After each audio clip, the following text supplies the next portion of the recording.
Primeira portada de áudio nos teleza com abuso financeiro do ordem de mulher.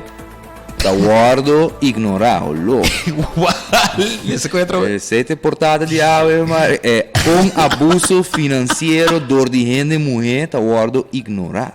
É abusador que nos nota nombra. Uau. Vamos aqui que sabe que tá abuso financeiro tá onde é forma de dano menos reconhecido e mais socialmente protegido, especialmente ora agressor tá gente mulher. Epa. Ai não.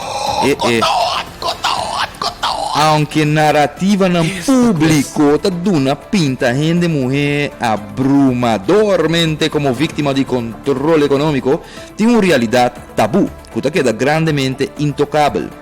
Gente mulher também porta depredador financeiro e ora não tá e dano hopi viaja a bordo descartar, minimalizar ou negar rotundamente. E silêncio aqui não te protege a igualdade e tá distorcione, isso sim. Menos sádico é qualquer zona assim. E nasce bomar, caçaba e cutubo sem aluno.